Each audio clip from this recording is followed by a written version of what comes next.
Jay Crawford, Adam the Bull, Garrett Bush, and so many big names, it would take me hours to say all of their names.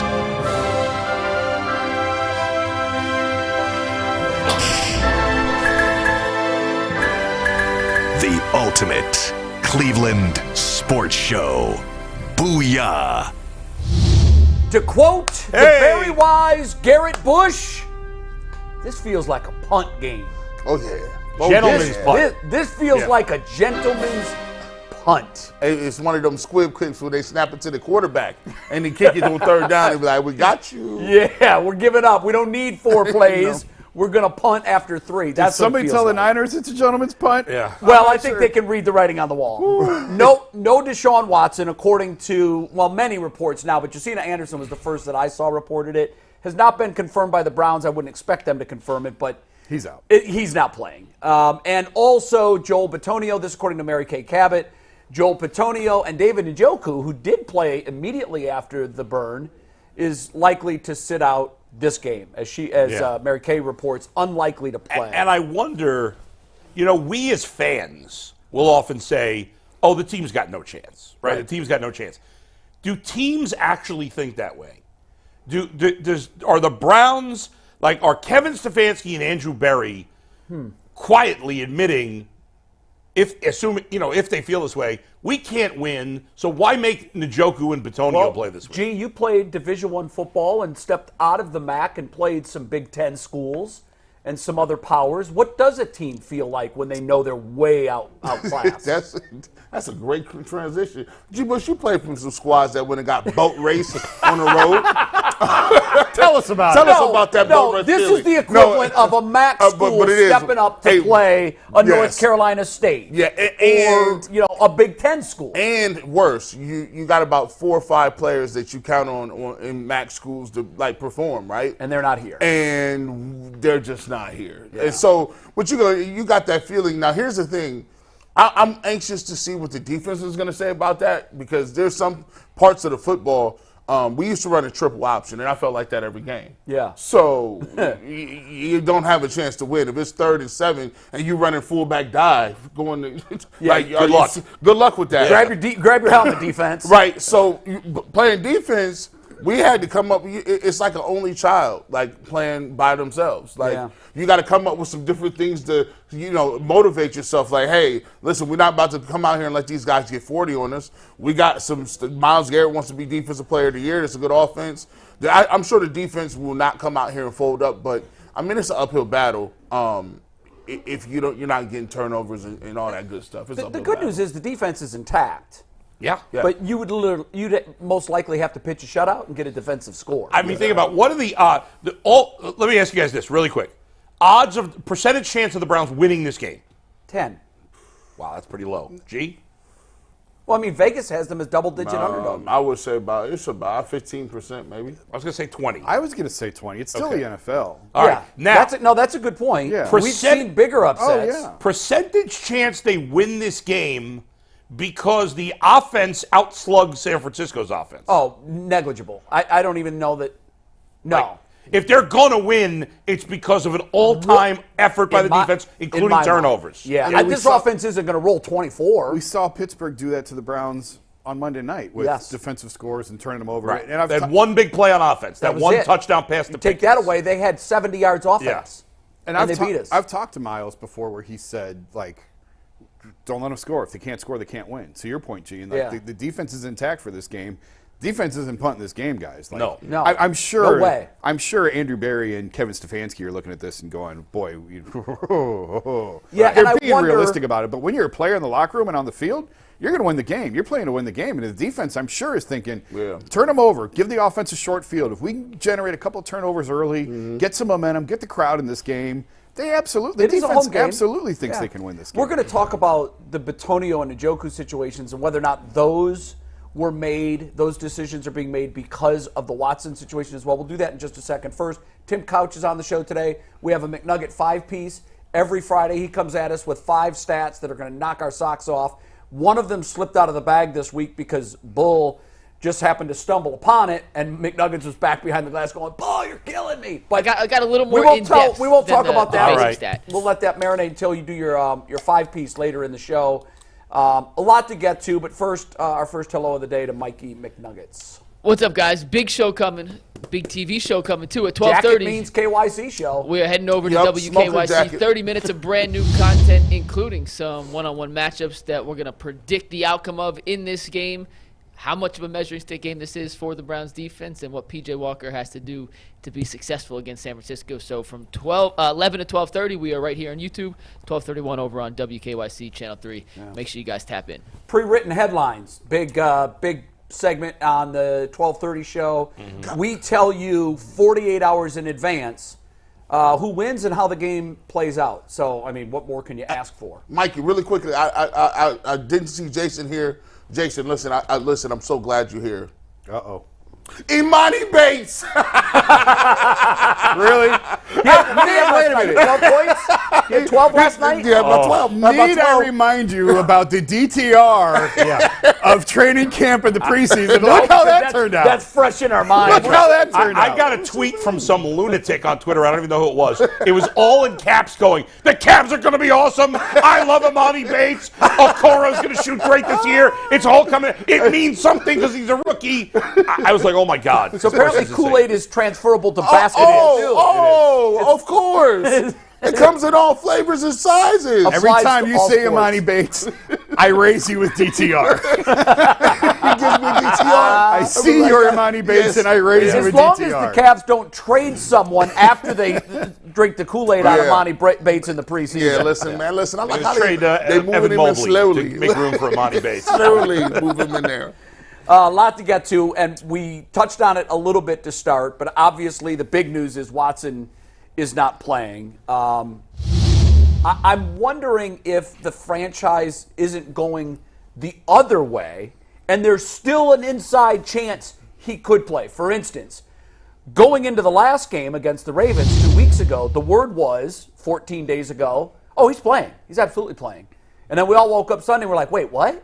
He's not? My hope here is that the Browns learned from that mistake and they said, here's the way we're preparing. Get ready, PJ, because you're the starter. And there's still maybe perhaps an outside chance that Watson wakes up, takes a shot, throws the football and says, Coach, I feel great. You're in. They would have to lay hands on him, anoint him with oil, maybe a snake handler. Like, it is not happening. So what do you hear? What do you know that we don't? He's not playing the game. PJ is going to play. And is that, even, what if he wakes up Sunday and says, Coach, I feel great? Well, again, then they've laid hands on him, and they've anointed him with oil, and there's been a miracle because he's So not, what has happened? How was he medically cleared to play 2 weeks ago? I was having a conversation on the way in here. Something doesn't make sense with this. No. And I was texting Mikey, and I was in the locker room on Wednesday, and I texted Mike, and I'm like, he can't raise his arm. So the way the Browns locker room is set up, Deshaun stores his cleats really, really high. And he couldn't use, he was doing everything left-handed. You had to climb up on your chair in order to reach up, and he put those up left-handed. That's bad. And then he had to go grab his sandals, and he did that left-handed. His right arm was dangling. It was like watching Miles last year after the car accident, right, where he couldn't put his shirt arm. His right arm was just dangling. So how in the hell did the medical staff clear him to play 2 weeks ago? This is what doesn't make sense. And I said, maybe, we're Zapruder filing this now, right? Where we're watching every move he makes in the locker room in the 3.5 minutes that he's in there with us. Maybe it was just random that he was using his left arm? I said, maybe he was just setting everybody up with us. Maybe he's just screwing with us by doing that. He doesn't strike me as a guy that would do that. There are some that absolutely would do that. I don't think he's one of them. I think it's bothering him that much. He couldn't raise his arm. I wonder what could, there's a variety of possibilities here. Either they're lying about what the injury is, and maybe it's something more serious than just a bruise. But 2 weeks ago they cleared him. Is it possible he's had a setback? Let me ask you this, G, as someone who took these shots, and Jay, you too in baseball.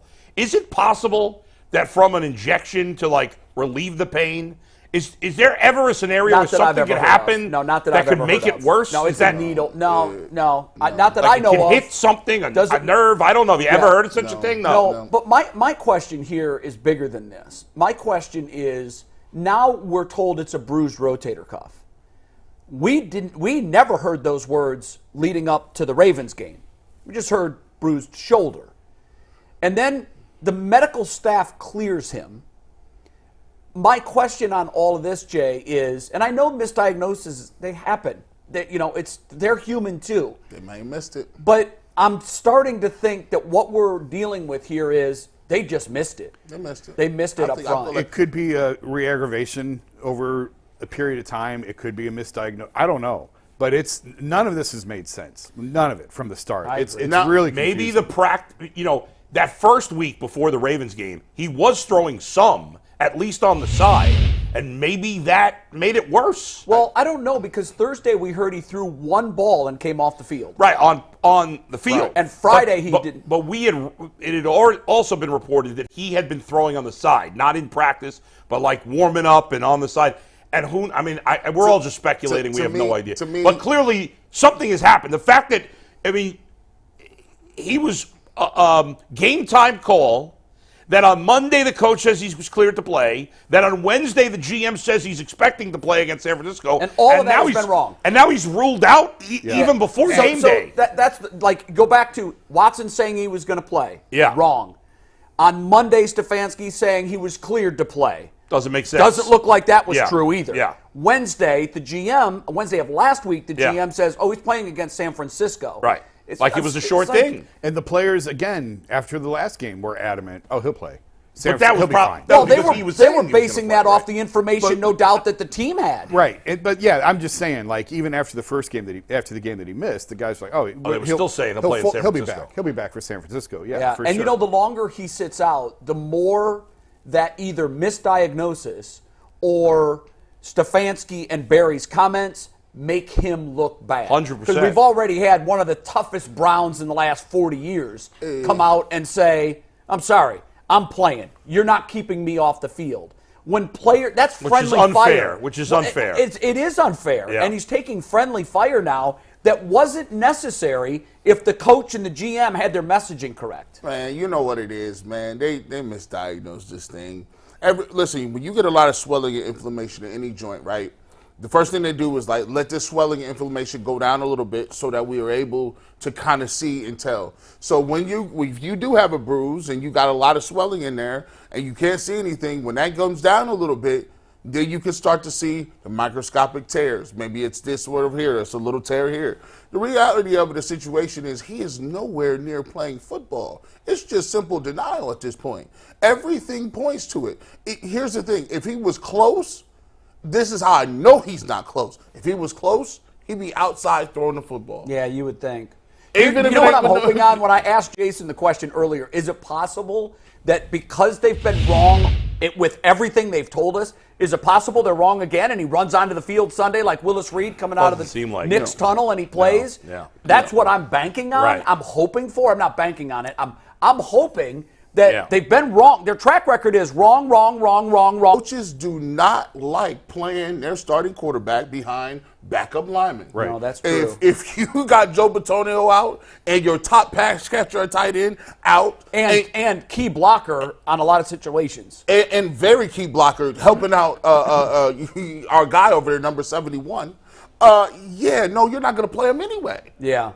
It does seem like... the fact that they essentially, unofficially ruled him out on Thursday, that alone tells you he's not close. No, if you're ruled out by the middle of the week, you're not anywhere close to playing. I mean, at this point, we just got to hope for the best that he can be back. I'm not... If do any of you feel comfortable saying he's going to play next weekend? No, I don't. How do you feel comfortable until you see him? In my notes for today's show, I said it's unlikely we'll see him until Seattle at the earliest. In my mind, I hope I'm wrong. And they're going to have to win.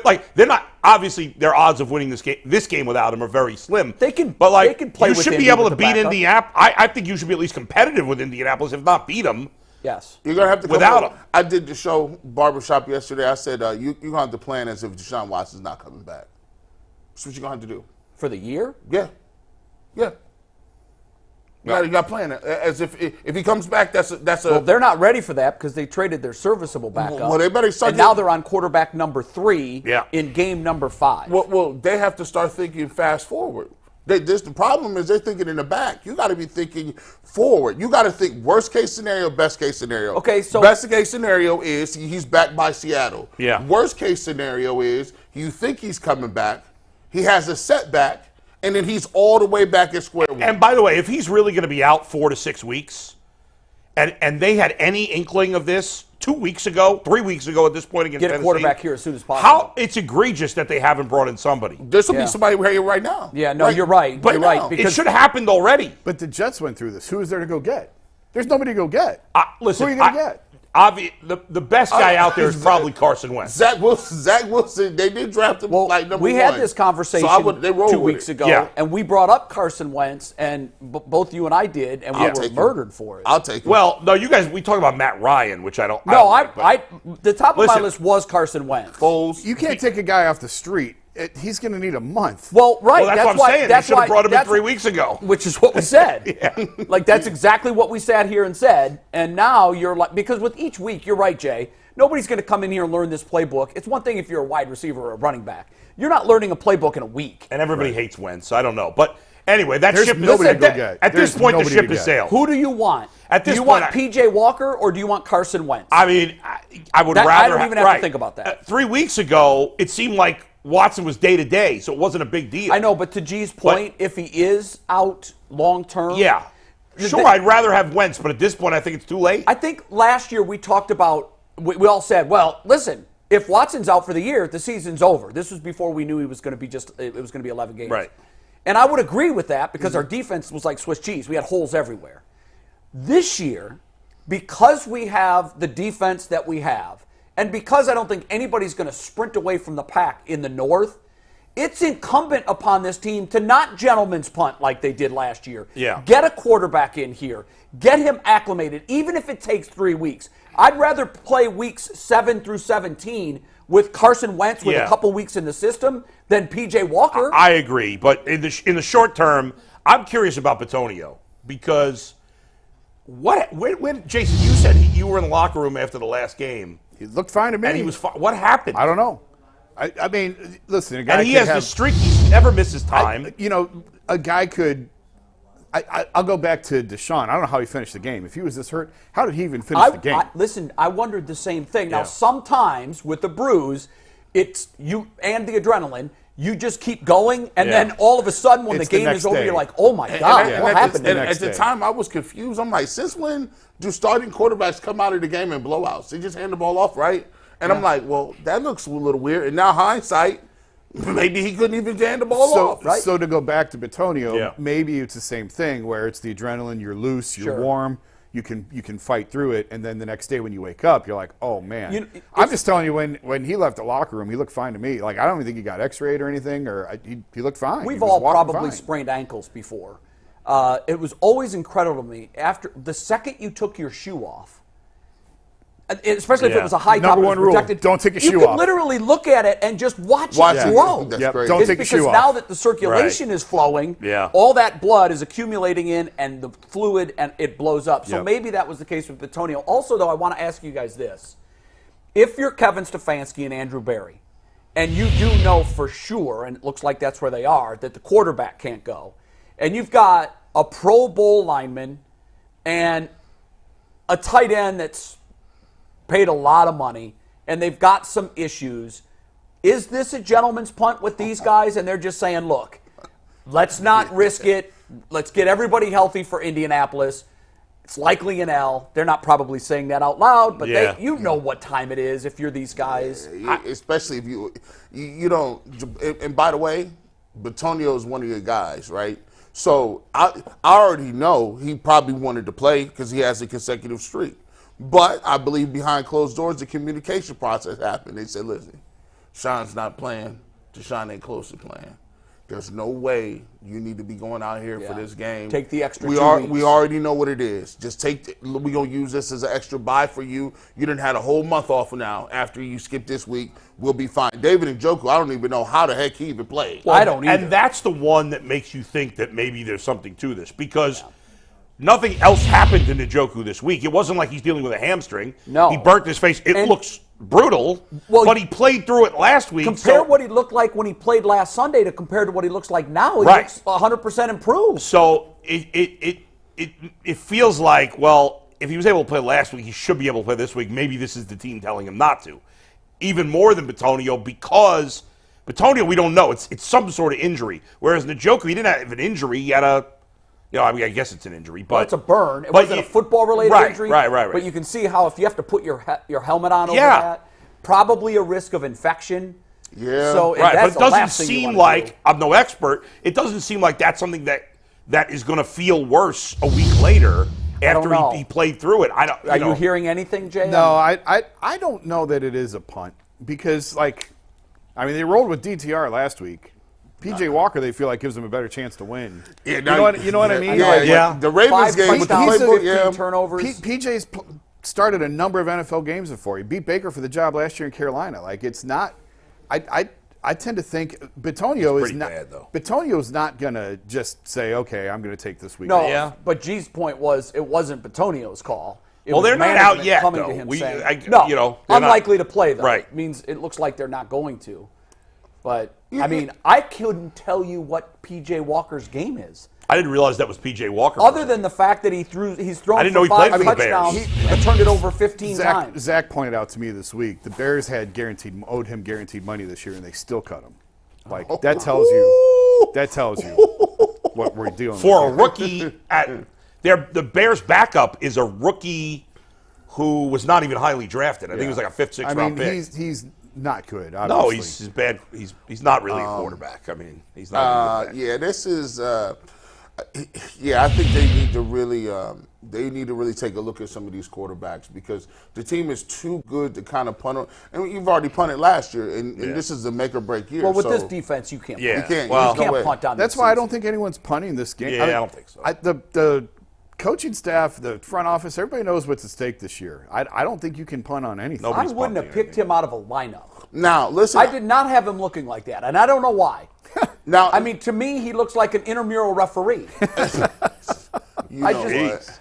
Dang, bro. For real? That's crazy. Because I nailed it, didn't I? That's crazy because it's not even JV, it's intramurals. It's like it completely doesn't count. It's at the Y. There's no win-loss record. You can't go look the stats up from that. 6 o'clock on Wednesday. They don't keep Mike's playing in. They're just doing it for he could be an umpire in my baseball league. Maybe that's why I went there. Doing it for the workout. I wish him the best, and I hope he shocks the world, but that's what it would be. Yeah. You have a read, Mikey.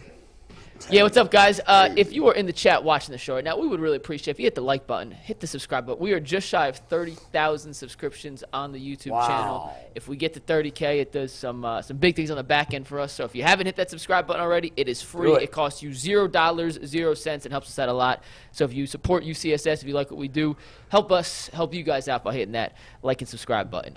We got 5 minutes before Tim Couch here. So we're going to do a little change of, we'll call audible. We're going to squeeze this topic in real quick. And G. Bush, I made this topic specifically for you. Let's go. This is the G. Bush specialty. I'm going to give you a player on the Browns, and you tell me what their stats would be like if Kyle Shanahan was calling plays for the Browns. Same offensive talent, exact same situation, 4 games in Cleveland. The only difference is now Kyle Shanahan is calling the plays. So through 4 games this year, Steve, I need the season stats. Give me 39 here, not 38. Elijah Moore has, in 4 games, 17 receptions, 148 yards, and no touchdowns. What does Elijah Moore's stats look like if Kyle Shanahan was calling plays for Elijah Moore? Man, I think he at least has maybe 24 receptions, 205 receiving yards, but he does have 2 touchdowns because he's creative in the red zone. All right, that's reasonable. That is reasonable. I was not expecting reasonable. I have a question for you, Mike. What are his rushing stats? He has on the season. He's got to be minus yardage. No, he had a couple positive runs. Well, didn't he have a minus 31-yard run? He has 3 yards on 7 carries. 3 yards on 7 Jason's right. He has 3 yards on 7 carries. And his long run is 19 yards. And the problem is the stuff they want to do with him. They have the ultimate upgrade in Deebo Samuel. Elijah Moore on end rounds. Deebo Samuel. Yeah. Deebo Samuel is he's the boutique store version of Elijah. 3 rushes, 3 yards on 7. 3 yards on 7 carries. that whenever you can measure your average in inches, it's a horrible thing. But that's where we are. Elijah Moore is one of them dudes you pick up a toy for your kid real quick at Big Lots. You don't know why the hell you in Big Lots. You just pick it up and be like, yeah. But it don't come with a remote or batteries. It's got a missing ear. All right, G. Next up, let's put DPJ. No one wants a Charlie in the box. It's the island of misfit toys.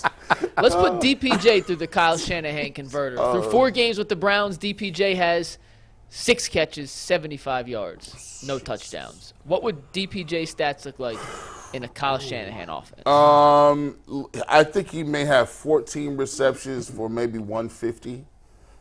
He'll have 1 touchdown in the red zone. The problem with him is they also have another upgrade from him and Brandon Ayuk.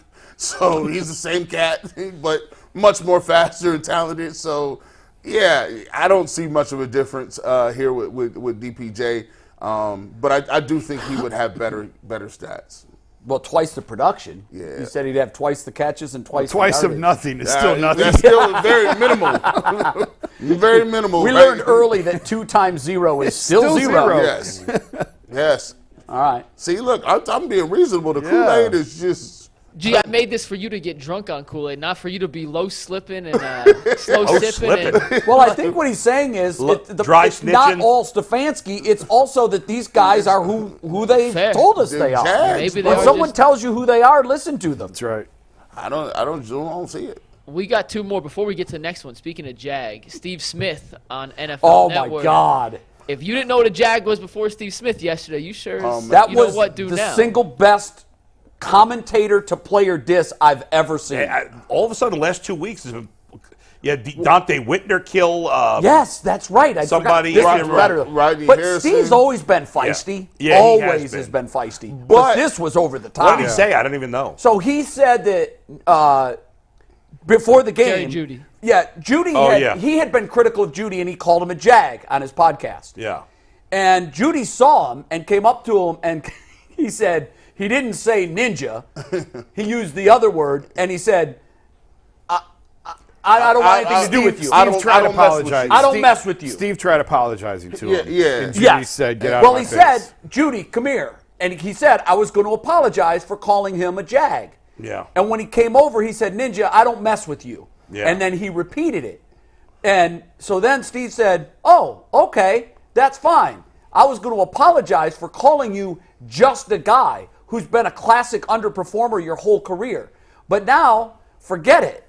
I'm not going to apologize for that. Yeah. I'm going to basically say that if you want to be traded, I would, and any general managers call me and ask me if they should trade for you, I'm going to tell them, don't do it. Because he's a classic overachiever and he's never going to be anything. That's a paraphrase. So he was crushing. I So don't his wanna- apology was not going to be legit anyway. I did not like what Steve did. It was harsh I and didn't over like the it. top. Now, I thought I've too. had I liked plenty- it as a sports fan, but Well, as sure. a member of the media, I didn't love it. You're in a different role now, man. Yeah. I've had players cuss me out plenty of times over Yeah. things that I've Hey, written Earl. said. Hey, You Earl. don't take that back to the public. But you know what? It's That's only who he a couple is. things Yeah, I that you didn't get like mad about when somebody says when the Karate Ninja came out.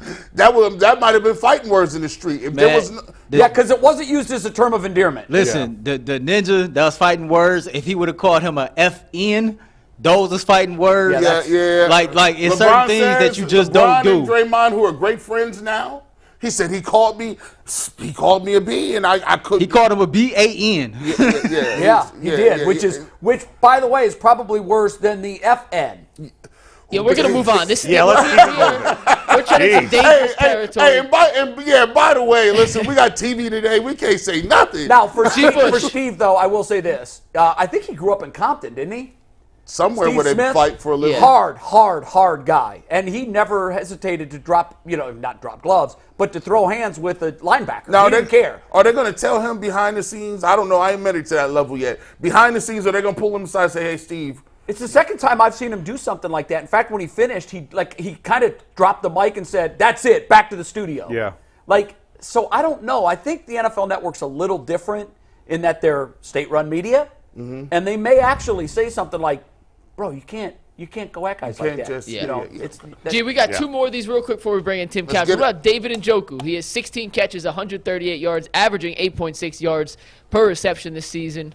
What does his stats look like? No touchdowns, by the way, but what does his stats look like if Kyle Shanahan was calling plays for the Browns? 36 receptions. Oh my God! There we go. Yes, sir, G. So George Kittle probably doesn't even have 36. McNuggets just came to life. That is kind of high. How many is that? 36 divided by 4?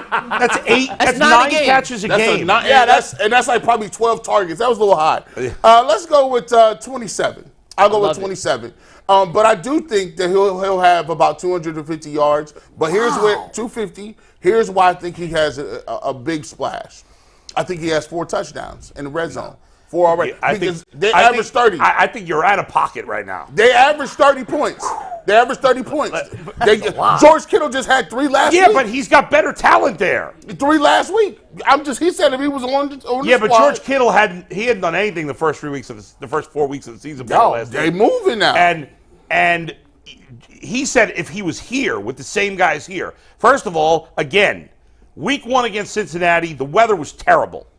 Like, I don't know that even with to me, the only game you could argue that would have been a lot better with Shanahan in theory to me is the Pittsburgh game. Because they played great against Tennessee. The Cincinnati game was wacky with the weather. And last week he had to start DTR. Kyle Shanahan's a good coach. Let's not get crazy. He's never won a Super Bowl, okay? And to your point, let's not get nuts. And you also make a great point in that they all serve as relief valves for one another. When you have one great player in the offense, which right now Amari Cooper is the guy. Yeah. So what do you think San Francisco's doing right now? I mean, David Njoku's blocking a lot. I saw him open on a lot of release valve routes. And he had the best game of his career. Not career, but the best game of the season with DTR. He had 6 catches. That's true. We did. But McCaffrey draws so much attention from opposing defenses that Samuel and Ayuk and Kittle are all beneficiaries of that. That's right. And our guy that would do that, not even to the extent of McCaffrey, is out for the season. Right. And their quarterback's getting rid of the ball quickly. Yes. You know? Yep. And ours is not. Last one before we bring in Tim Couch. How about Jerome Ford? He has 50 carries, 186 yards, 3 total touchdowns on the season. What do those numbers look like if Kyle Shanahan is dialing up plays for Jerome Ford? The 3 touchdowns is actually kind of high for him right now. His carries would be maybe 60. I'll give him 200 yards. He's not going to be doing too much. I mean, if they still have Christian McCaffrey, they always sprinkle him in a little bit more. So that's even worse average if he has 60 carries and 200 yards. Yeah, that's even worse than he's doing here. 60 carries, 200 yards. And I'll give him about maybe 4 touchdowns. He ain't going to be doing too much. See, the question is McCaffrey in that offense too? No, he's calling plays for the Browns. Yeah. Yeah, so, well, if that's the case, he becomes our Christian McCaffrey. Yes. Except he's not. Christian. So really, I think my takeaway from that is they've got. I'm the Matthew McConaughey, but I'm not Matthew McConaughey. No, so what they have is all of the A-list guys, and our guys are kind of like borderline D-list, C-list guys that are trying to play the roles of the A-list guys. There's nothing B, C, or D list about our next guest, though, and that is the one and only Tim Couch. We got to bring Tim in here. As always, Tim is sponsored by the 2-Minute Warning Show. 2-Minute Warning, Sunday. Me, G, Earl. Post-game show, Browns, 2-Minute Warning. Can't emphasize that enough. 2-Minute Warning. That's where Tim Couch throve in the NFL. We'll see you then. With that, let's bring in Tim. What's up, Tim? Hey, what's up, guys? How we doing today? Brother, we're good. We're good. Good. We're asking whether or not this is sort of a punt game, because Deshaun Watson now, mysteriously, after being cleared to play 2 weeks ago, won't play, if these reports are right, on Sunday. And now also Mary Kay Cabot reporting that it looks like Bitonio and Njoku are also unlikely to play. Do you think if Watson was playing, that Bitonio and Njoku, who finished the last game, would be on the field as well? Or is this just a punt? Yeah, I don't know. It's hard to say. I think those guys would be out there if they could. I think they're obviously working through things. But, it does make a huge difference with Deshaun not being out there, going to play a team like San Francisco, who might be the best team in the league right now. And we're obviously, down several of our guys. So it's it's just one of those games. You hope everybody's healthy coming off a bye week, but that's just not necessarily the case in this situation. So hopefully those guys can get healthy and get back out on the field as soon as possible. Tim, go ahead, Jason. Tim, make it make sense. What's going on with Deshaun? Like, you've played this position. I don't understand how we go from guys in the locker room, even after the game the other day, telling me, oh, he'll play against San Francisco. He's good. Kevin and Andrew saying he's going to play against San Francisco. And then I see him in the locker room Wednesday, and he can't even put his shoes away with his right arm. He has to use his left arm. He doesn't look like he's anywhere near playing. Make it make sense for us. Well, I think it's just one of those things that got a little worse over time. I think initially it was probably one of those injuries where, he thought, I'll be back in a week.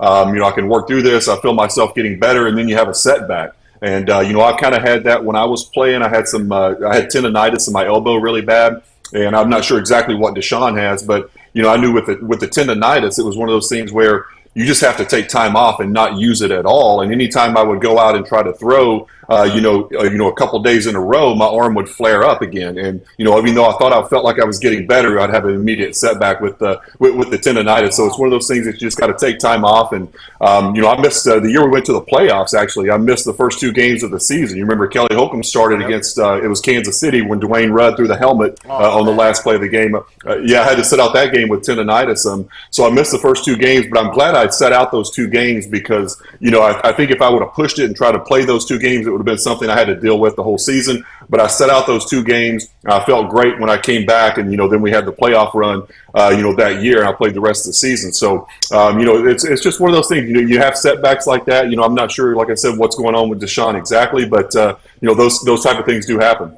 He's got a bruised rotator cuff. That's what we've been told. I was just looking at the stats, Tim, and I, just double check this. And according to the official records, you were sacked 5,362 times in your Browns career. So you probably would know about sore shoulders. I'm assuming you had a sore shoulder a time or two. How hard is it to, without knowing exactly how bad the bruise is, how hard is it to play, period, with a bruised shoulder? It's extremely hard. I've had 2 shoulder surgeries myself. I had my first surgery when I left Cleveland. I went to Green Bay. I had my first surgery there. So I've had a torn rotator cuff, a torn labrum. I've had a torn bicep. So I've had my shoulder operated on twice. So, I know when I was in Green Bay and I started having the shoulder issues, I couldn't throw at all. I went out and played a preseason game, and I'm like one-hopping curl routes and out routes, just routine throws that I normally could make. Since I was in high school, I couldn't get the ball there anymore. I just didn't have the pop and the zip on the ball, and and I had actually had like numbness and tingling going down in my hand, and I couldn't grip the ball. So it's a lot to deal with. I don't know how bad Deshaun's is. I know mine was pretty severe, but it certainly is it's a huge deal for a quarterback. Obviously, anytime you have pain in your elbow or shoulder or wrist or hand or whatever it is, you just kind of lose the velocity and the touch and the accuracy on the ball.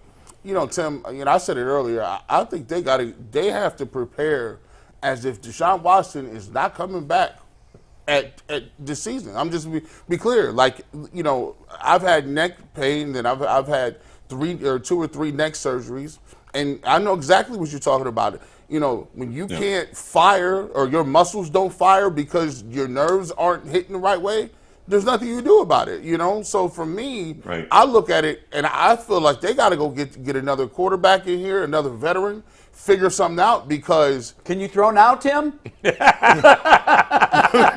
not at all. Not at all. Yo, that was a wrap. I can play golf, which is, kind of underhand, so I can do that, which is all I care about. But if you get me up here and try to extend my arm, I got no chance for it. You trying to stick him behind Jed Wills right now? Come on now. I might stick him in place of Jed Wills. That's true. I saw that gun show, son. Yeah, that's true. But Tim, do you think they? Because I don't think he's close to playing. Do you think you gotta, look and say, because P.J. Walker, he might not get it done. We need some options in here. I think that's a great idea because, like you said, you just never know with these injuries how if he does come back. Let's say he comes back, next week or whatever. He's still one hit away from being back on the sideline. You're dealing with a bruised rotator cuff. It doesn't take much. or a throw at an awkward angle. It could be anything to kind of, flare that injury back up again. So I think bringing in a veteran guy, a proven guy who can go out and who's shown he can win games in this league would certainly not be a bad option at this point. He hasn't practiced in 2 weeks. Like, we just make it sound like, well, if his shoulder's right, just go out there and play. This offense does not look good outside of one game, and he hasn't – he needs to practice, does he not? Like, how hard is it if he's a quarterback, you're just going to roll out there and play without even practicing? Yeah, I mean, he has to be on the practice field. You can't just roll out there and play after a couple weeks layoff. I mean, you're obviously taking the mental reps in practice, and you're watching, and you're standing behind the huddle, and you're going through the motions and that kind of thing. But it's just the game speed and the preparation that you miss when when you're at practice, when you're missing the blitz drills in practice, you're missing the red zone period, you're missing all those crucial moments that are going to decide if you win or lose a football game. So you have to be out there, you have to be practicing. It's just so difficult to sit out for a couple weeks and just roll back out there and play at this level. And hopefully he can get back to where we saw him. The game where he got injured, he played lights out. It's the best game he had as a Cleveland Brown. So hopefully, once he gets healthy and gets himself back into the swing of practice, he can come in and pick up where he left off after that game. Tim, the defense obviously played great the first 3 games, not as well against Baltimore. They really had, the offense was terrible. I mean, you going into this game, you're playing the Niners, who at this point are probably the best team in football. They're great on both sides of the ball and on special teams. Your only hope of winning this game is if the defense just plays an incredible game and probably forces turnovers. If you're a defensive player on the Browns, and you know that you got P.J. Walker, you might not have your left guard, you might not have what are you thinking here? Is there a tendency for maybe guys to do too much and make mistakes?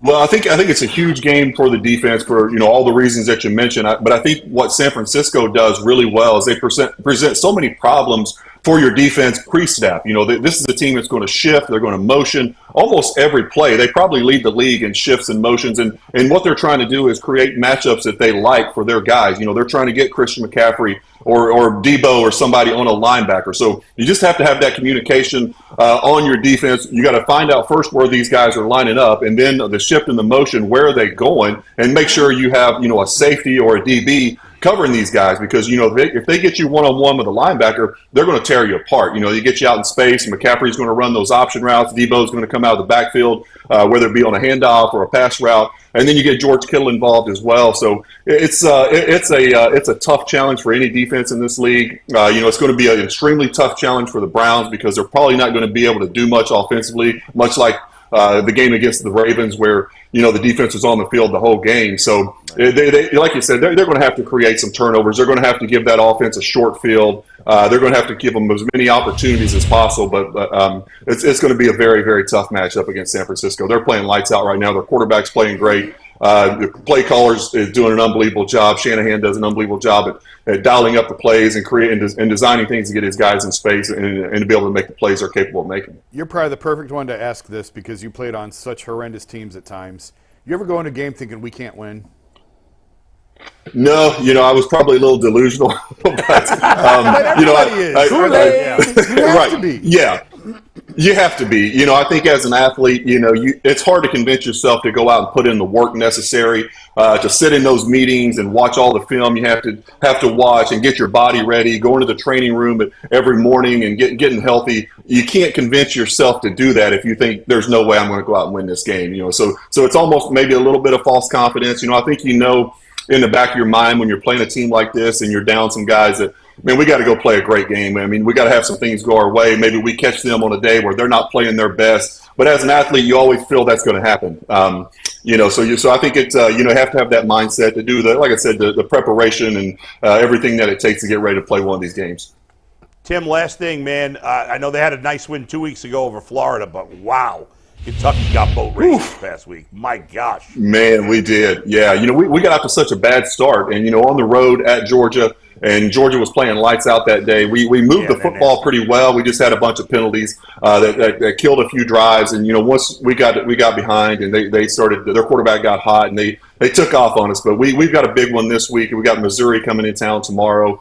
It's a big game for us. We can win this when we go into the bye week 6-1, and we got Tennessee coming back after the bye. So this is a huge one for us. We've got to get this one and bounce back from that embarrassing loss last week. Yeah. Hey, if it's any consolation, Tim, Georgia has gone out and bought the best players the game can buy. So, I mean, that's right. That's what you're looking at. Coach Stoops said it correctly. Yeah, he did. Coach Stoops mentioned that. He did. He said, it's hard to compete with these guys when they have, these collectives and these funds where they can go out and just buy all these 5-star kids. And that's just the way the game is. It's not a knock on Georgia. That's just the way college football is these days. And they're rolling, man. They're hitting on all cylinders. Great coaching staff, great players, 2-time defending national champs. It looks like they're heading for a third one. So it's a great football team. And yeah. Thanks, Tim. Couldn't agree more. Tim, thanks. We'll see you next week. All right, guys. Thanks. See you next week. You too. All right, Mike, you got to read, right? Then we're going to do the top 10 player draft from the 49ers and the Browns. This is it is going to be fun. Yeah, I can't wait. Once again, just a quick reminder to the good people, we are halfway through the YouTube portion of today's show. In 45 minutes from this exact minute, we're heading over to the big screen. WKYC Channel 3 for 30 minutes of brand new, never seen before Browns 49ers preview content. Make sure you guys tune in. It's a lot of fun. It's UCSS on drugs, essentially, because it's UCSS super speed. on like the drugs. 2.5 speed version. Is it like life-saving antibiotic drugs? It could be. They're not on the list today. But if you did need life-saving antibiotics, I'm not going to tell you where to go because you already know where to go. JaceMedical.com. Use promo code LOCKEDON15. Micro Machines, I like that. That's and right. By the way, full of free mention. Them boys, I gotta remedy. Hey, Kevin Stefanski, if you listening, bro, you might want to get back on that phone, call up Washington and get you Jacoby back. You better go ahead and just Why would they trade Jacoby? See, if Washington's smart, they know that, look, if something happens to Howell, we have a vice president for a reason.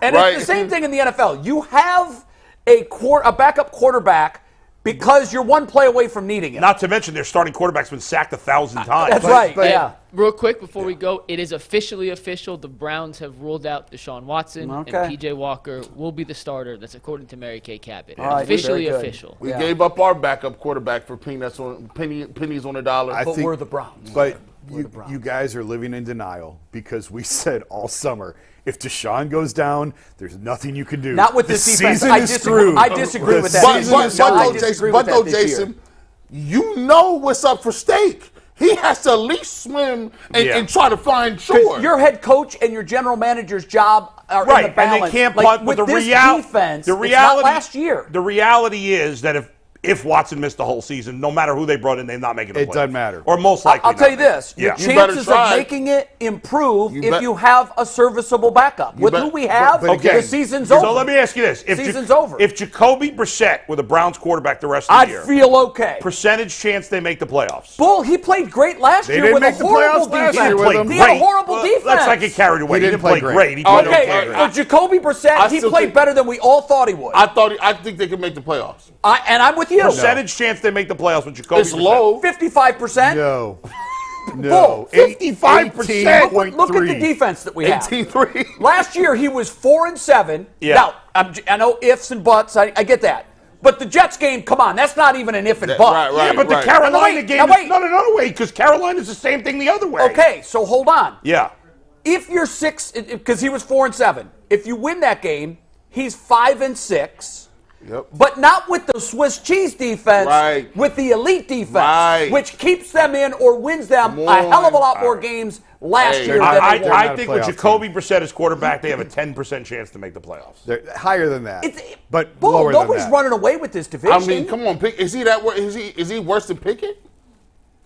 Yes. Probably, yeah. Yes. It's very minimal. No, it's not. I think they're kind of the same guy. They're the same dude to me. I think they're the same dude. Guys, Jacoby Brissett has been a backup everywhere. He was balling, though. Everywhere he's went, he hasn't been good enough. He almost made the Pro Bowl last year. Saying he's balling is like saying Josh Dobbs is balling. If we list the reasons the Browns were 6-11, 7-10. Yeah. What were they last year? 7-10. If we're listing the reasons they were 7-10, let's list them. Number 1 is defense. Number 2 is Joe Woods. Number 3 is defense. Special teams. Special teams. Like, I don't think Jacoby is. Teams just don't go to the playoffs with They have. Not these days.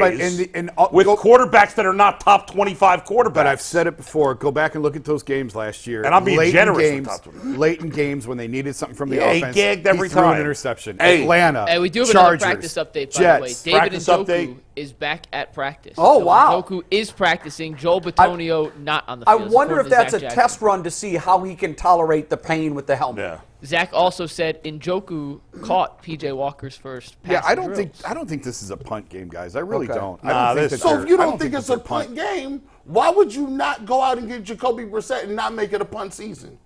Well, I don't Because think it's not Washington's gonna- going to give him up. I mean, look at the money he's going to cost you. What did he sign? They're not going to trade him. No. The bottom line is they can go sign Carson Wentz, whatever, and they probably should if Watson was going to miss the whole season. I still don't think they're making the playoffs they're not making the playoffs without Deshaun Watson. Don't go down. And by the way, we don't know how good the defense is yet. I don't know what poet said this. Do not go easy into the night, Kevin. We don't know how good the defense is, guys. Let's do this we draft. don't know yet. Let's do this draft because I think ahead. it's going to be fascinating. Yeah. Go Top ahead. 10 players in this game for Sunday. Obviously, How many do we Deshaun have to Watson's take not a on the look? list. We're going to throw. If you want to pick Njoku, he's let's. Is put this him like on. the MLB All-Star game where you have to have a representative? Do we have to have Browns? Listen, I've only got 2 or 3. Myles Garrett doesn't make the list. All right, fair. No, Miles Yeah, is fair. on the list. Miles on the list. I'll just start with my number 1 pick is Nick Bosa. Someone tell me I'm wrong. I'd go with Christian McCaffrey. What you mean for like players? Yeah, best player in this game. Who is it? Myles Garrett.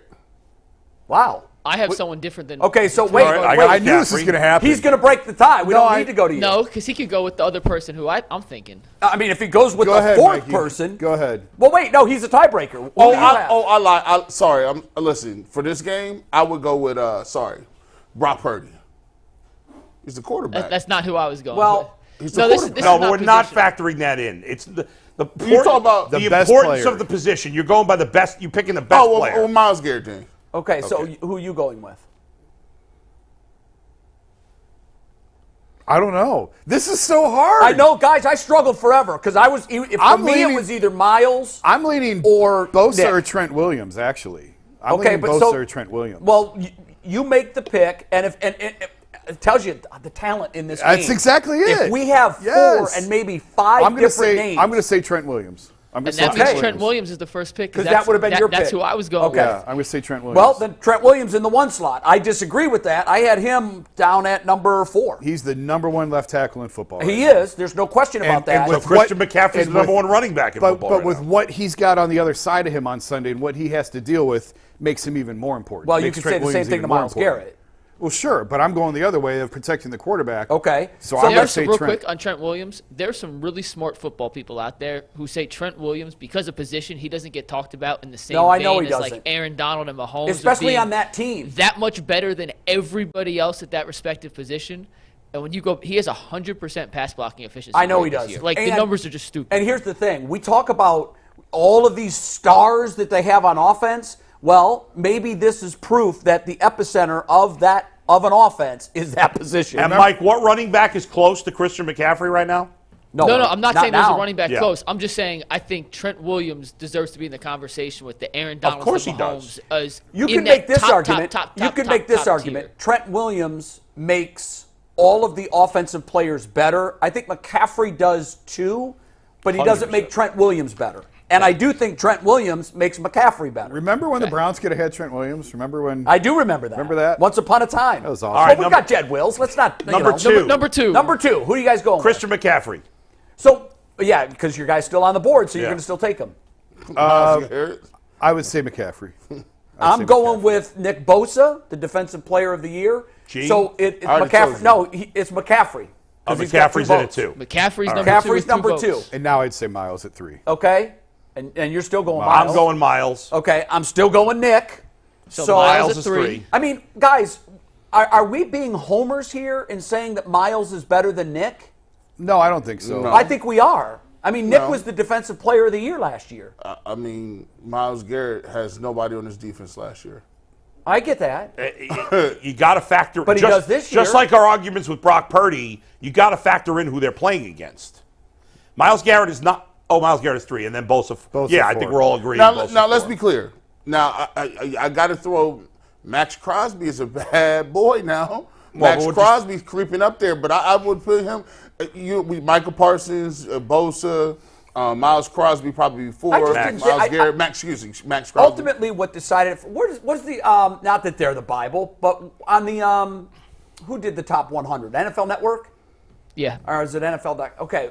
I think Bosa was 4. Was he that high? And Miles was like 19 or 20 or something like that. Yeah, I think that's low. That's egregious. But I mean, I'm surprised that we have. I think it's a homer pick putting Miles over Nick. Miles was also behind George Kittle on that list, which shows that's how great. That's ridiculous. Okay, who's number 5 now? Because we've got. I think there's an obvious 5. I do too. I think there's an obvious 5. And his name hasn't been mentioned yet. And he plays defense. I'm going Fred Warner. That was my. It's such a tough call. There's so many guys on the Niners that are so close to each other. They really are. But to me, Fred Warner is amongst the best. He's probably the best linebacker in football. He absolutely dominated that game. I'll agree with Jay. I'll go with Fred Warner also at 5. I had him as number 5. What do you guys have? Doesn't matter. I had Warner at 5. On that same list you just referenced, Jay, Warner was 15th overall. Yeah, I mean, he's just a superstar. Now, we may be. I mean, we're coming off the Cowboys game where he just absolutely annihilated. I know, but the question is right now. Yeah, the question is not all time. No, of course the question's not. right now. And I like him right now. I think he's playing great this year. I've seen him a number of times this season. He's flashed off the screen every time I've watched him. Number 6. I'm going with, even though I'm sure I'll be in the minority here, it's right now, I'm going Brandon Ayuk. Yeah. He's been better than I'm going Brock Debo. Purdy. I think I would say Purdy. I mean, he's the number 1 ranked quarterback. Purdy. It's the biggest position in football. You can't win without him. Purdy at 6 then. Purdy 6, lock it in. Sold out, G. I did have Kittle at 7. Ayuk has been way better than Kittle this year. Yeah, Kittle only had the one game. He really hadn't done a whole lot. No, but he looked great in his last game. Yeah, he did. And that's what I'm going on. I'm like, I think that this is going to be the Kittle we see going forward this year. Man, I got Debo Samuel.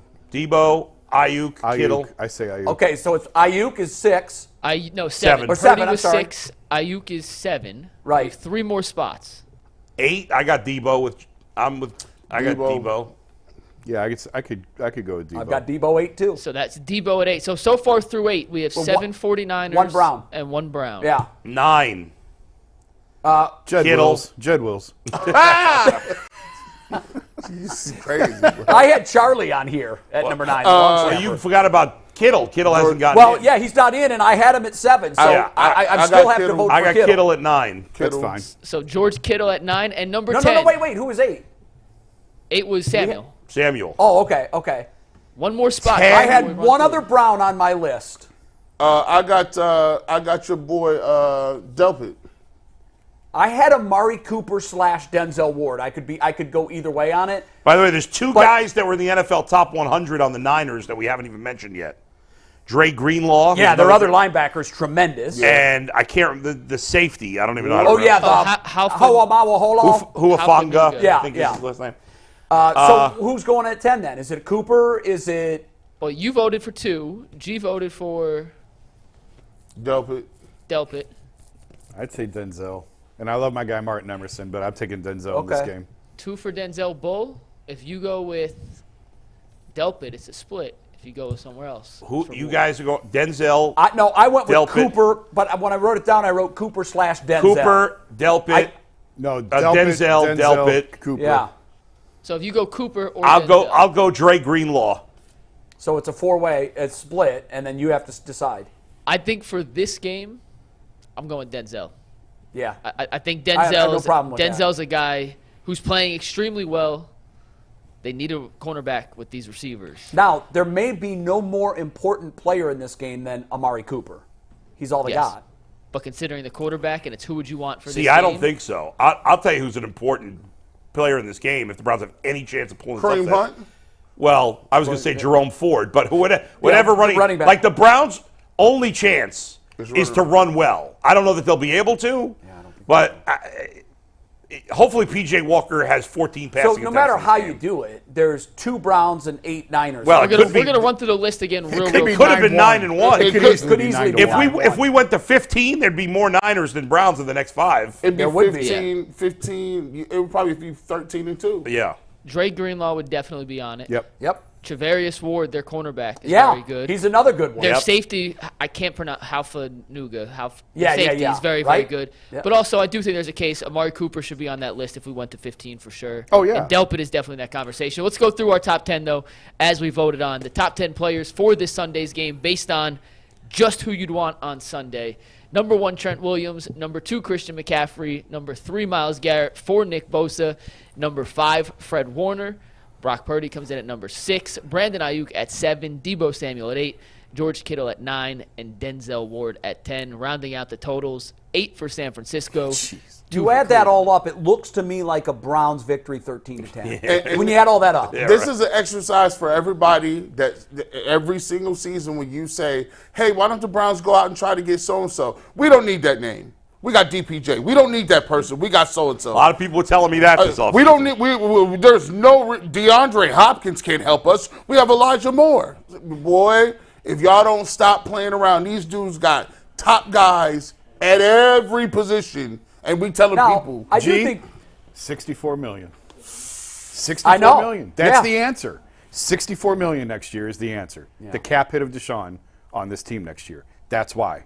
And because he was D-Hop was chasing every last dollar that was out there, and they couldn't give it to him because they have to worry about $64 million. That may be so, Jason, but that doesn't excuse the leagues of fans who are saying we totally didn't agree. Like they're just like but Bull, there's got to be a means to an end. Like, I can sit here and scream that I want a pony for Christmas. It's not going to happen. The Browns could have still paid him. There's always a way. They restructured $1 million contracts. I remember when we were discussing this trade, when we said we're giving up 3 first-round draft picks and this money for this guy, and I was saying amongst the reasons I hate it is because the salary cap hell we're going to live in down the road, and I was told, ignore the salary cap hell. That's ridiculous. The Browns have the most cap space in the NFL right now. Right now they do. So what? You keep pushing, kicking the can. No, you know what? You don't want a great quarterback, so you don't have to pay him? Two things can be true. You're right, and you got to live in the moment. You got to try and win now, but you're right.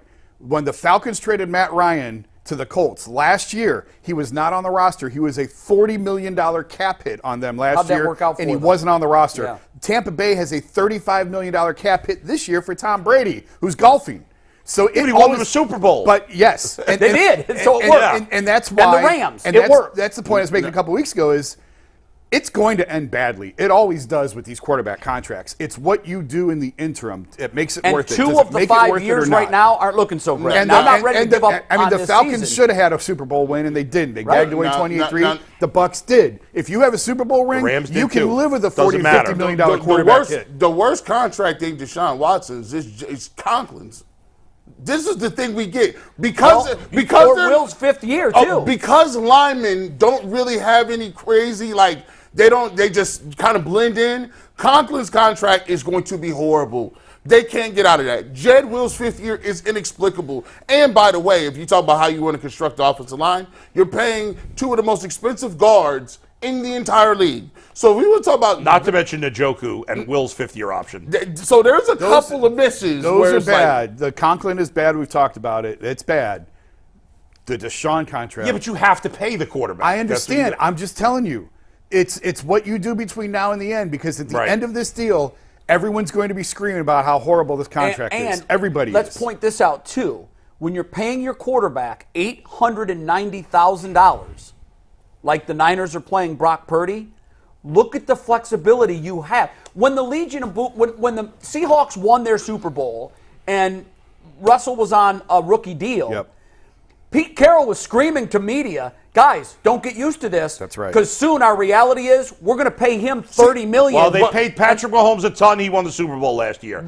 The year before that, the Rams won the Super Bowl with Stafford, who was making a ton. The year before that, Tom Brady was making a ton. He won the Super Bowl. Point. What's the point? The point is, when you have one quarterback that's making $890 and you have all that flexibility to bring in all of these 8 players in the top 10 in this game, you don't have that luxury when you're Cleveland and you're paying your guy more than any other quarterback. But here's the thing. They could have signed DeAndre. Nobody is bringing this up. I agree with that. The San Francisco 49ers paid money and picks to get Jimmy G.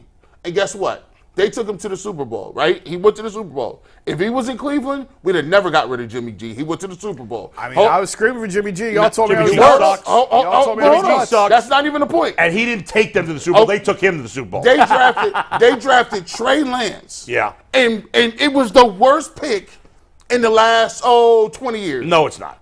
He didn't For what they gave up, for I what agree they with gave them. up. Yeah. It's the worst. And you know what they did? They just said, get out. That's it. They kept it moving. And kept it pushing. And I love that. The Browns don't They keep doubled it down pushing. on stupid. Don't double down. Get him out. And then you look. But then if they didn't pivot. find Brock Purdy, Trey Lance would still be there. You're right, but it made it easier for them to wash their hands of Trey Lance. Because they And, fell and into in Brock fairness, Purdy. Trey Lance never got a fair chance. He's only No, he played did. 4 games. I agree with that. I agree with that. Yeah. We don't know. Who knows? Yeah, we can't judge DTR on one game. Yeah, right. No. Or maybe we can. No, I don't think The you can. bottom line is DeAndre Hopkins is still playing well. He's got 356 yards on a running offense with a bad quarterback. And we don't want nobody. Okay, the fans let's do our We don't want nobody. our McNuggets 5-piece. These stats are going to blow our minds. That's what I'm told. It's 5 stats you guys need to know for Sunday when the Browns and 49ers square off here at Cleveland Browns Stadium. The first stat that you guys need to know is how crucial it is for the Browns to get off to a good start defensively. San Francisco has 31 opening drive points this year. That's the most in the NFL. They've scored 4 touchdowns in 5 games, kicked 1 field goal, including Brandon Ayuk, a receiving touchdown versus Pittsburgh, McCaffrey rushing touchdown versus the Rams. The Giants held them to a field goal after a 15-play, 94-yard drive. McCaffrey scored another rushing touchdown, and then George Kittle scored a touchdown against Dallas on the opening possession. That is more points than any other team in the league. And that comes against Cleveland, who has yet to allow a point on the opening drive this season. So that's the immovable force versus unstoppable object. I love it. Something's got to give. The Browns' defense has been phenomenal out the gates. The Niners' offense has been phenomenal. Yeah. The Browns need to keep them off the scoreboard early. You're right with something's got to give because the Browns, as you say, haven't allowed a point.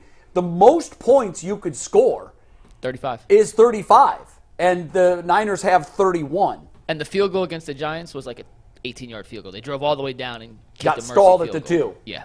Yeah. Technically, the most points you can score is 40. Well, if you're going to go for 2, but you're not going to go for 2 to start the game. No. So you're right. And I thought about that, but I said, no, Bull won't call me on this I did. because they're not going to go for 2 on the first score of the game. 31 is pretty amazing. It's about as good as you can do. That is amazing. And they're, That's the Browns' best chance at winning is turn them over, give them a short field, give the That's offense the a If you short win the field. toss, you're definitely deferring, right? Oh, yeah. You're putting your defense out there first, Yeah. and you're hoping like hell. If some miracle happens and you go 3 and out, the crowd will wake up. Because I do think the crowd's going to walk in kind of sleepwalking. Because let's face it, we think we're going to a funeral, not a wedding. Right, yeah. If you somehow get the ball early and you get good field position, that crowd will wake up and get on their feet. I'm going to see what they're talking about this. I'm going to learn a lot about the Cleveland Browns in this game. Well, I'm going to learn a lot about Kevin Stefanski and how you can get guys prepared to play. And everything ain't going to be perfect all the time. And he had 2 weeks. And you got 2 weeks off of bye week. You know what's going on. And the defense, I want to see if you guys want to say that you're one of the best defenses the Browns have ever had, it's an opportunity to prove it against a great offense and a defense that you're going to have to match stop for stop. I mean, I'm going to see. You could give me a month to prepare to play quarterback. It ain't going to make it. You give me 6 months. If I'm your quarterback and I'm about P.J. Walker's size, it ain't going to matter. Hey, well, here's the thing. There's never an excuse to get boat raced in the NFL. I agree with that. Yeah. I agree with that. And I do think it's going to be, well, I shouldn't Kenny say that. Pickett beat Deshaun You Watson. see my headline. It can happen. Gardner Minshew beat Lamar Jackson. It's the NFL, It can happen. When Weird is it things gonna, happen when is it every going to be week. your game? When is it your Right. turn? It's a great question, G. That brings us to our second stat. We've talked all week about how prolific Brock Purdy and this San Francisco offense has been. And Purdy's been damn near perfect this season, except his one flaw is that he's short in terms of NFL quarterback terms. He is third in the NFL with 5 batted passes at the line of scrimmage this season. If you're going to get to Brock Purdy, you got to get there super quick. He gets the ball to his hands extremely Get your fast, hands which we'll up. touch on in a little bit. So if you're not going to get there, put your hands up, try and bat down passes. He is susceptible to that. Cleveland ranks 28th in the league this season with only 3 batted passes this season. Hurst has 2, Harris has 1. But I have to imagine Jim Schwartz, because if I can find the numbers, the Browns have them. Jim Schwartz is saying. But McNuggets, if you're going into a game and you're saying our best shot here is to rely on something that we do 30th best in the NFL. But beyond that. It's only 4 games, though.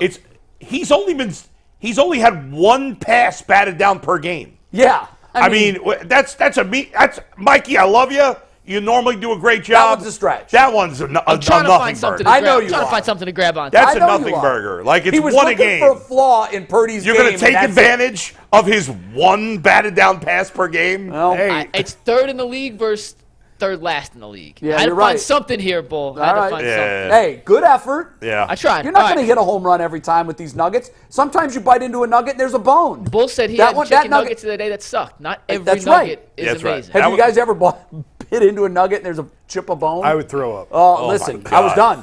By the way, done. I'm not going to say the name of the place, but you guys will know what I'm talking about. I actually went to that pizza place that I always complain about last night. And I've always said, I don't think it's that bad. Okay, and it was okay. Okay. I told you. It was okay. Yeah. It was funny because we had, my son has become really good friends with this other kid named Jack, and the two of them are in class together. They're in acting class together. Wow. They're in these plays together, so they become good buddies. So I took the two of them to the park, and they were playing around. And then the Jack's dad, Jeff, nice guy, he said to me, hey, you want to join us for dinner tonight? So we all, 2 families went out, blah, blah, blah. And that's where they were going. So got roped into that one. And I know once he said where they were going, Bull was like, oh. Okay. But, all right. Yeah, but it was actually better than I expected. Yeah, you've been hard on them, and I'm like, I don't get it. It's not terrible pizza. I actually like it. It was actually pretty good. I enjoyed it. Okay, Domino's isn't so bad after all. That's not Domino's. I will try and redeem myself with this 3rd nugget. Yeah. The next stats are all from ESPN's analytics. The Browns' defensive line has the #1 run-stop win rate in the NFL at 39%. Essentially, that means they're getting off their blocks at a 40% clip. That's the best in the league. On the flip side, despite the fact San Francisco's rushed for 100-plus yards in 11 consecutive games, they have the 15th ranked run block win rate at 71%. Ooh. That favors the Browns, and the Browns haven't actually given up a 100-yard rusher since Week 15 of last season. That's a span of 7 games in a row, if my math is correct. 6 games in a row, because my math was incorrect. Browns get off blocks as well as any team in the league. My math was right. It's actually 8 because there's 18 weeks in the season. There's only 17 games, though, Bull. There's 18 weeks. You said since Week 15. The Browns didn't have a bye. Oh, you're right. Week No, 15. you're right. Oh, so it's 8. Thank never you. doubt yourself. That's why you never doubt McNuggets, even McNuggets. No, but you were wrong. You said 7, then you went to 6. I but just it was actually 8. about Yusuf's math now. 4 last year and 4 this year, That's right. which equals 8. Which is 8. 4 plus 4 is 8. Essentially, no team gets off blocks better than the Browns. The Niners average in their ability to sustain blocks in the run game. They're creative, so it's not a perfect number to track the effectiveness of their run game. But if any team could, in theory, get off blocks to stop what Shanahan does in this run game, it should be Jim Schwartz and the Browns. I like that. I also, and I'm sure this is coming, so I'm not going to say it, there's one stat that gives me hope. We're getting there. And it's going to be in my sunshine and rainbows. This is the hope, right, that you can do to McCaffrey what they did to Derrick Henry. Right, exactly. Now, McCaffrey's more of a factor in the passing game. Henry isn't. Yeah, and he may not have 100 rushing yards, but he'll have 100 total yards. Yeah. I mean, if they can keep him under 100 total yards, then they'll have a chance. The recipe to winning is that right there. And you know what's going to be the recipe is, you know how much people are saying what we're saying right now? The whole world is just being like, hey, just don't go out there and get slaughtered. Yeah, right. After a while, you start to be like, who the hell? These ain't the 40. This ain't Joe Montana's 49ers. I don't care about Brock Purdy. I don't know. This ain't Steve Young neither. Not yet, but there's you got to prove it. You got to show me. Yeah, they do. You got to show me, dog. But you look at this roster. Now you can't. What you can't do is you can't give Christian McCaffrey 120. And Deebo Samuel 96, and Brandon Ayuk 104, and George Kittle 3 touchdowns, and Brock Purdy 255. No, somebody got to go. If all those guys have all those other numbers, he's going to have a lot more than 250. Yeah, he will. Okay.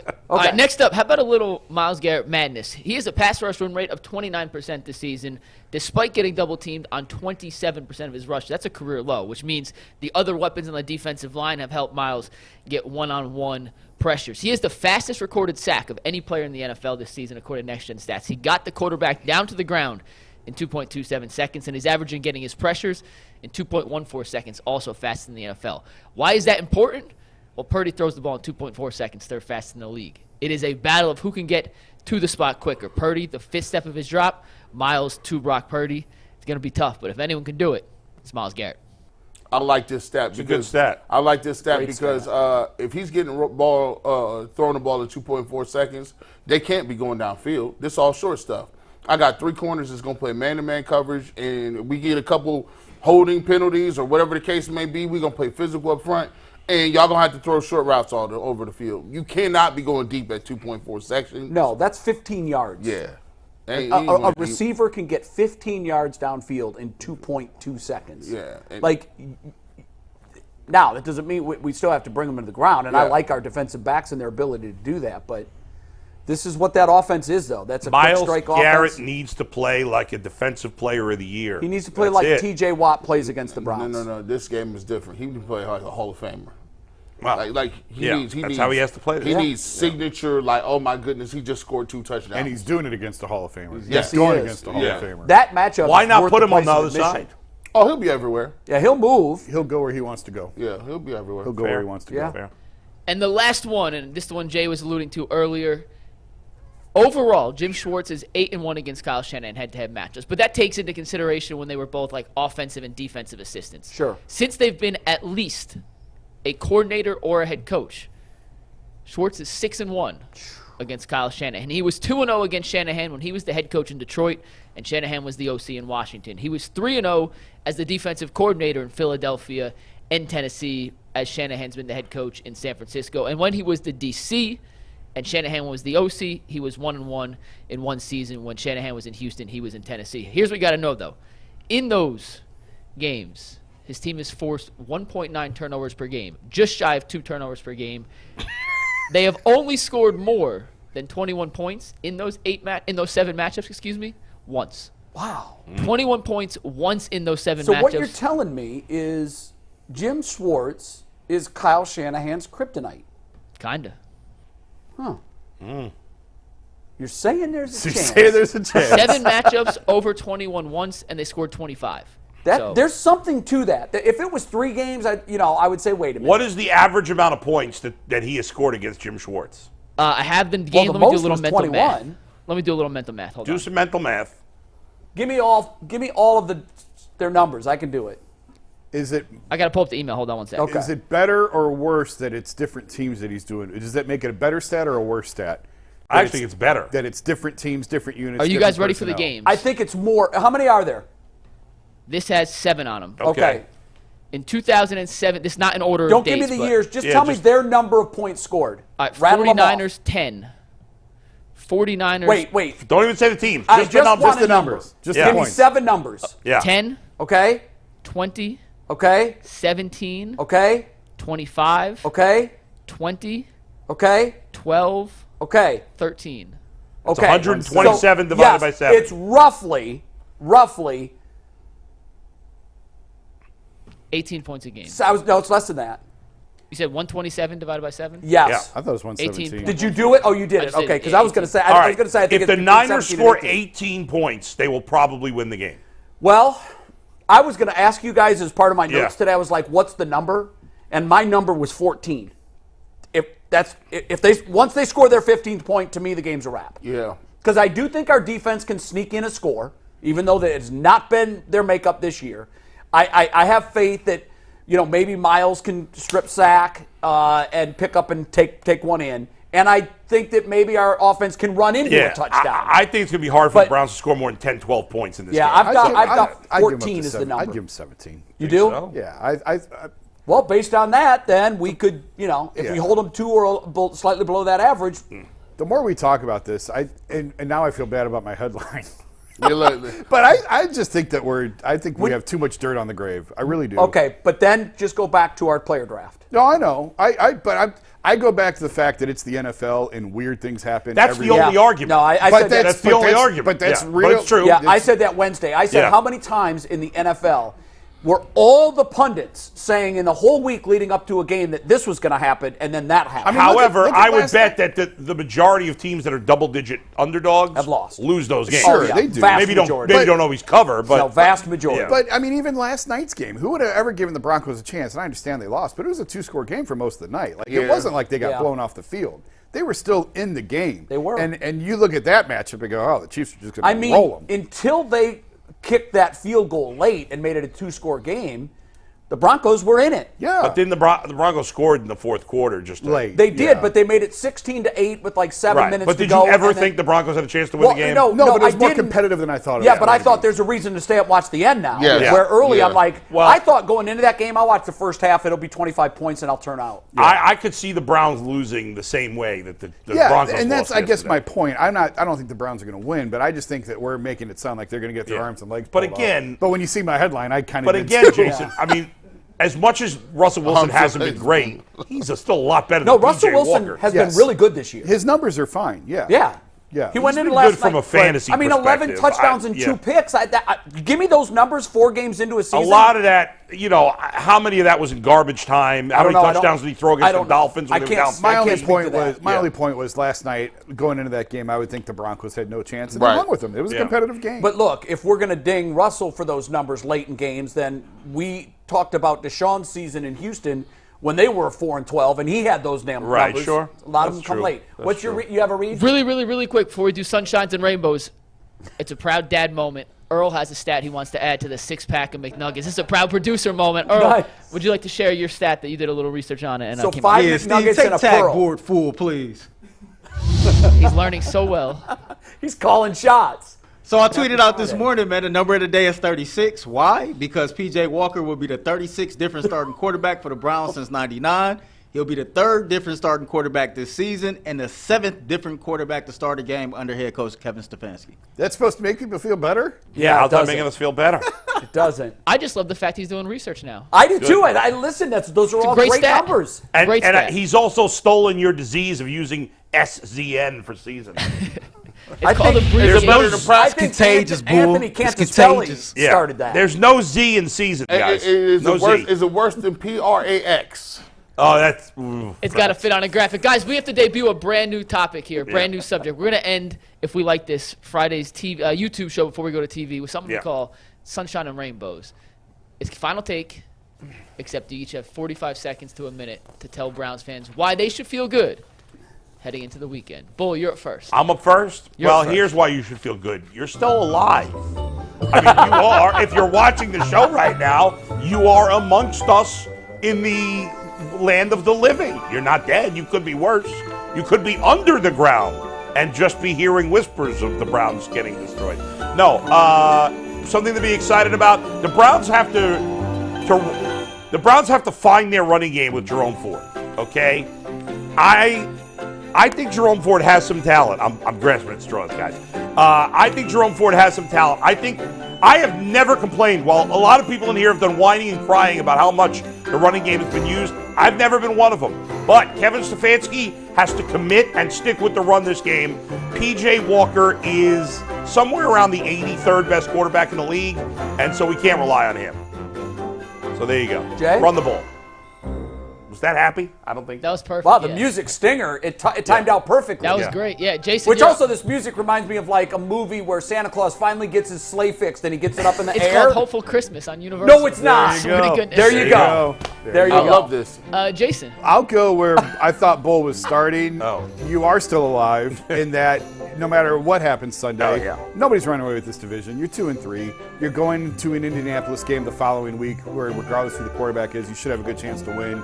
If you get this thing back to even at 3-3, everything is still in front of you. And so that's why there are some games that just look miserable on the schedule. This is one of them. Regardless what happens Sunday, if they find a way to win this game, they'll be drunk in the streets and people falling into the river. But even if they lose, it's okay. It's not the end of the world. 2-3 sucks. It feels awful. But there's still a lot of winnable games through the back half of the schedule, and everything is still within the Browns' grasp, regardless of what happens on Sunday. What you got, G? Hey, man, listen, Browns fans, hey, buck up. Put your shit in the air. We take no losses laying down. You have one of the best defenses, one of the best defensive players in all of the game in Myles Garrett. I know Jim Schwartz is going to have something cooked up for the 49ers, and we're not about to let them come in our stadium. We're going to make this game nasty. We're going to make it ugly. And guess what? They drunk off the love that they got from the Dallas Cowboys game.